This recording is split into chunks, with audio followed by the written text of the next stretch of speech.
राधे राधे दोस्तों। आपके दिमाग में ये सवाल जरूर आता होगा कि क्या कलयुग अब खत्म होने वाला है, और जब कलयुग खत्म होगा तो क्या होगा? क्या हम सब मर जाएंगे? कैसे होगा कलयुग का अंत? ये सारी बातों का जवाब कौन देगा? क्या होगा? कैसे होगा? तो आइए जानते हैं इस वीडियो के माध्यम से आपके सारे सवालों के जवाब।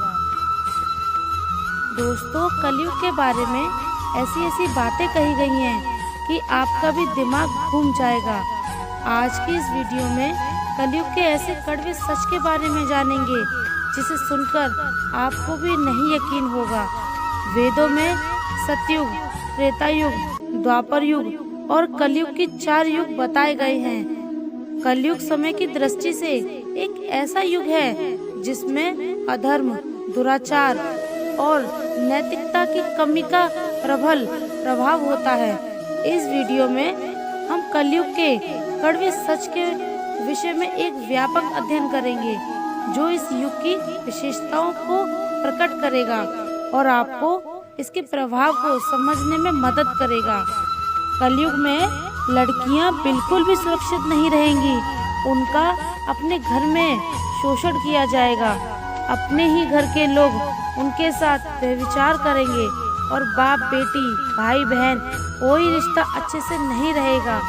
कलयुग में जब बेटी 7 साल की होगी तब बच्चे को जन्म देगी तो समझ जाना कि अब घोर कलयुग आ गया है। इसके कुछ समय बाद ही कलयुग युग का अंत हो सकता है।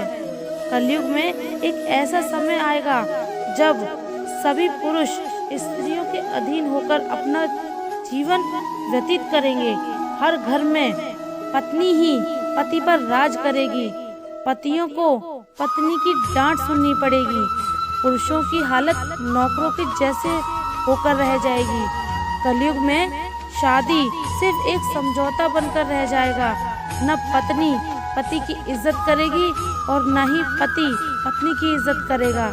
शादी जैसे पवित्र बंधन भी अपवित्र हो जाएंगे। किसी की भी शादीशुदा जोड़े की जिंदगी ठीक से नहीं चल पाएगी। कलयुग में एक ऐसा समय आएगा जब स्त्री और पुरुष दोनों ही अधर्म के मार्ग पर चलेंगे। स्त्रियां पतिव्रत धर्म का पालन करना बंद कर देंगी और पुरुष भी ऐसा ही करेंगे। स्त्री और पुरुषों से संबंधित सभी नियम खत्म हो जाएंगे।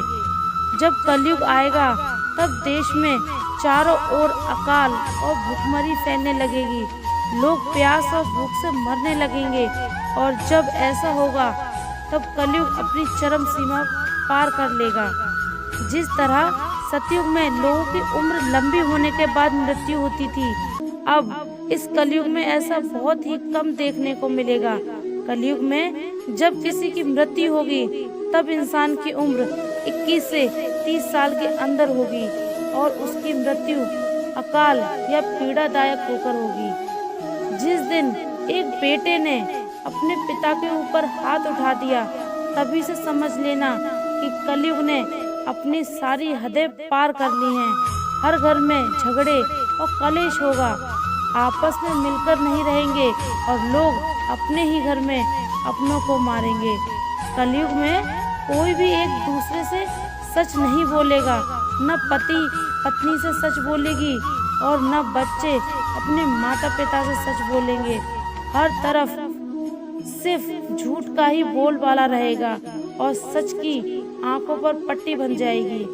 कलयुग में बेईमानी का बोलबाला होगा। लोग एक दूसरे को ठगकर पैसे कमाएंगे। पैसों के लिए इंसान का बेदर्दी से खून करेगा। घर वाले ही घर में चोरी करेंगे, दूसरों का हक छीनेगा। तब घोर कलयुग आ जाएगा। कलयुग में समाज हिंसक हो जाएगा। जिन लोगों के पास पैसा होगा वही बलवान कहलाएगा और उनका ही राज चलेगा। मानवता नष्ट हो जाएगी। रिश्ते खत्म हो जाएंगे। एक भाई दूसरे भाई का दुश्मन हो जाएगा।